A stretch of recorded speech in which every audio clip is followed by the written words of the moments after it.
Meanwhile, Pune records 73 cases of Guillain-Barré Syndrome, which is a rare but treatable autoimmune disease. Alerts have been raised from 3 hospitals in Pune of the syndrome. In the initial 4 days, 26 cases of it were reported, causing alarm for the increase in number of cases. As of now, no GBS-related deaths have been reported so far. However, 14 of the diagnosed patients have been on the ventilator support.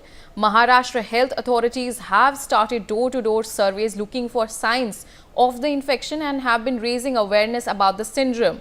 Officials have stated that the municipal and district health workers have surveyed nearly 7,200 homes in just 2 days.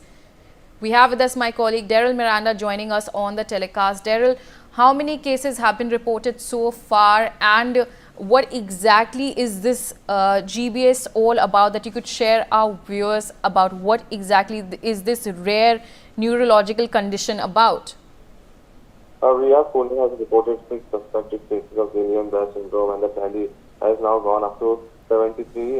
Pune on Friday reported 6 fresh suspected cases of Guillain-Barré Syndrome, and the immunological nerve disorder, taking the count to total number of 73. The State Health Department on Tuesday set up a rapid response team to investigate the sudden rise in this infection after 24 suspected cases were found initially, and the total number of GBS cases has now increased to 73, comprising 47 and 26 women. Out of these, 14 are on ventilator support. Meanwhile, the RRT and the PLC Health Department have continued surveillance in the affected areas of 300 Road area. The total of 7,215 houses have been surveyed so far, comprising of 1,943 houses in Pune Municipal Corporation limits and 1,750 houses in the Chinchwad Municipal Corporation limit and 3,522 houses in the district rural area. The GBS is a rare condition that causes sudden numbness and muscle weakness with symptoms including severe weakness in the limbs, loose motion, etc. and bacterial and viral infections generally lead to BCS as they weaken the immunity of patients as per Dr. Riya. Daryl, when we're talking about this, the health department has also stepped up its effort to investigate the sudden rise in cases, and they have formed a rapid response team for the same following the initial discovery of 24 suspected cases. So what exactly are the efforts on the ground when in terms of this rapid response team that has been formed? As I mentioned earlier, the teams which have been set up, the RRC and the PMC Health Department, are continuously serving in the affected areas of the 300 Road area, and where they are going to door and finding out the symptoms. Now, a total number of 7,000 houses have been surveyed so far in the Pune area, and comprising of 1,943 houses in Pune Municipal Corporation limits, 1,760 houses in Chinchwad Municipal Corporation, and 3,522 houses in the district rural area. So both the RRC and the PMC Health Department officials are going in the 300 Road area, the affected areas, and doing surveillance of these cases. Yeah. All right. We also have with us Dr. Ishwar Gilada, health expert, joining us on the telecast. Dr. Ishwar Gilada, when it comes to this GBS that we have seen, and the Pune city has logged at least 73 cases of this rare nerve disorder.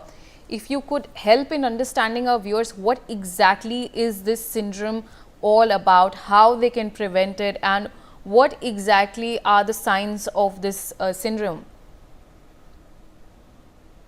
See, Guillain-Barré syndrome, or which can be read as a Guillain-Barré syndrome, is a neurological condition where you develop a sudden paralysis.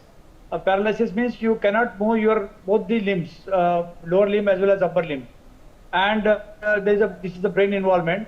This usually happens sometime without any reason, and sometime after some infection. An infection can be bacterial infection or viral infection.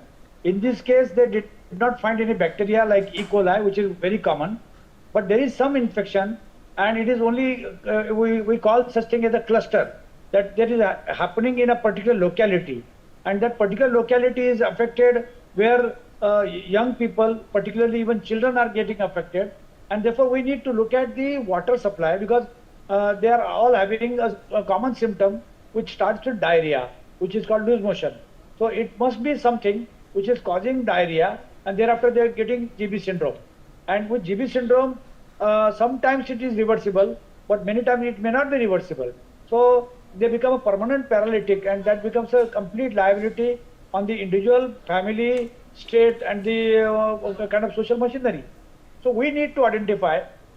Currently what we see, we are going through zoonotic infections. Zoonotic infection means those infections which are coming from animal to human being, and then from spreading from human being to human being. And most of the viral diseases in last 40 years are zoonotic infections. And that is because of the very much common interface between zoo. Zoo means animal and human being. So that means for our own selfish nature, we are intruding the atmosphere and habitats of other plants, forests, animals, birds, and therefore we have to solve this. We have to face this problem. But in this case, we do not know whether it's a zoonotic or whether some infection has come in the water supply. So they are looking at it. I think we have to work on a war footing and find out the real cause. All right, Dr. Ishwar, thank you so much for joining us on the telecast. Moving on, some news coming in from